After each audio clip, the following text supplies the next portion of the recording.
আমি চাই না আমাদের প্রতিষ্ঠানটা বন্ধ হয়ে যাক। এই আইরিশ আমাদের পরিবার, আমাদের জীবন বাঁচায়, সে আমাদের রেজেক দাতা। আমরা সবাই একসাথে কাজ করতে চাই। আমাদের কর্মস্থলটা আমরা অতি তাড়াতাড়ি খুলে চাই। আমরা চাই না এভাবে আমাদের আইরিশটা নষ্ট হয়ে যাক।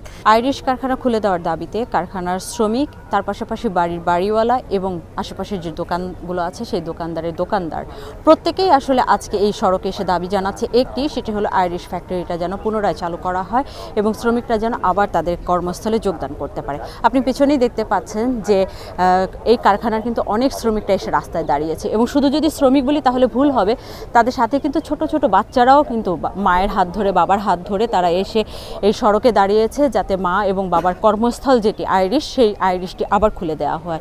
এখানে আসলে প্রথম দিকে যে ঝামেলাটি হয়েছিল যে আইরিশের কারখানাতে কর্মরত যারা শ্রমিক ছিলেন তাদের একটি দাবি ছিল যে যারা একদম নতুন জয়েন করেছে তাদের 4% এবং যারা পুরনো যারা ছিল তাদেরকে আসলে 9% যেন স্যালারি ইনক্রিমেন্ট করে দেওয়া হয়। এই দাবিতে আসলে প্রথমে আন্দোলনের সূত্রপাত ঘটে এবং সেই সূত্রপাতকে কেন্দ্র করে বাহিরের কিছু আগন্তুক তারা আসলে অন্য একটি কারখানাতে যে ভাঙচুর চালায়। এই ভাঙচুরের পরিপ্রেক্ষিতে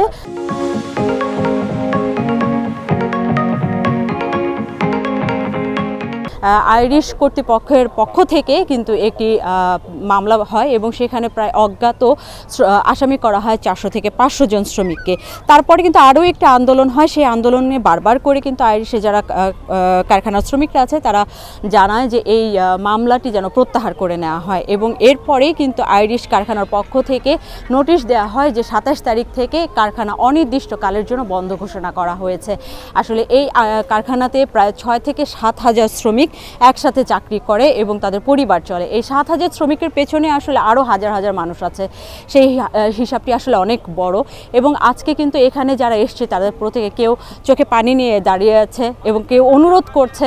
তার পাশাপাশি বাড়িওয়ালা যারা আছে তাদের সাথেও আমরা কথা বলেছি, তারা প্রত্যেকেই কিন্তু কান্নারত অবস্থায় হাত জোড় করে বারবার করে আইরিশের যারা কর্তৃপক্ষ আছে তাদেরকে বলছে যাতে করে এই কারখানা খুলে দেওয়া হয়, তাদের যাতে কর্মসংস্থানে আবার এই কর্মসংস্থান যে বড় একটি বৃহৎ কর্মসংস্থান এটি যেন কোনোভাবে বন্ধ না হয় এবং কোনোভাবেই যাতে তাদের পরিবার নিয়ে রাস্তায় দাঁড়াতে না হয়। বেতন নিয়ে প্রথম বেতন নিয়ে বাড়াবাড়ি হয়েছিল যে বেতন বাড়াবো, মানে বাড়ানোর কথা ছিল 9% আর হচ্ছে যারা নতুন তাদের কাছে 4%।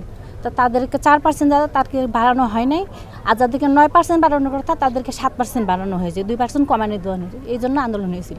আমাদের দাবি হচ্ছে এটাই যে আমাদের যাদের বের করে দিয়েছেন তো দিয়েছিনি, আর আমরা যারা আছি তাদের নিয়ে কোম্পানিটা চালু করুক, সমস্যা কি?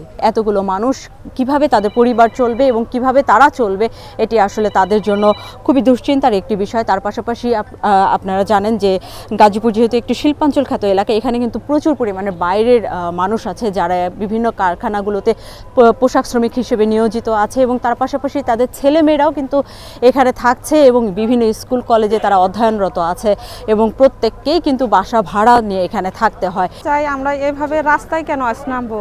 আমরা আমাদের এই আইরিশটা আমরা চাকরি করছি, আমরা দীর্ঘদিন ধরে চাকরি করি। আমাদের ফ্যাক্টরিতে এইসব আন্দোলন দ্বন্দ্ব কিছু হয় নাই। আমরা চাই আমাদের এই ফ্যাক্টরিটা যেন সুন্দরভাবে চলুক।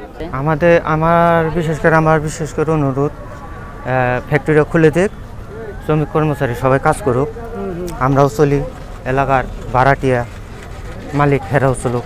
ফ্যাক্টরি অনির্দিষ্টকালের জন্য বন্ধ থাকার কারণেই আমরা সকলে চাচ্ছি এই শান্তিপূর্ণ সমাবেশে যে ফ্যাক্টরি যেন পুনরায় চালু করে আমরা সকলে কর্মস্থলে ফিরে যেতে পারি। ফ্যাক্টরি বন্ধ, এখন আমিও শ্রমিক নিয়ে, আমারও 10 জন কর্মচারী আছে, ওদেরকে নিয়ে আমিও বিপদের মধ্যে আছি।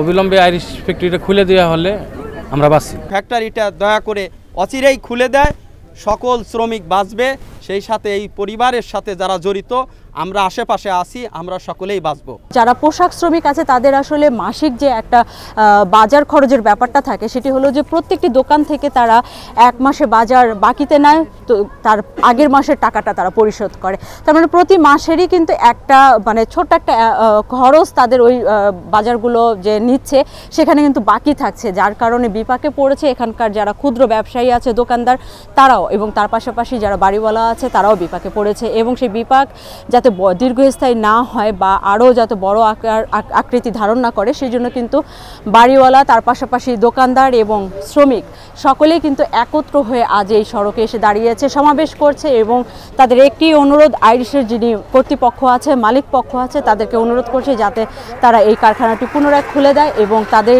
পুনরায় আবার কাজ করার সুযোগ দেওয়া হয়।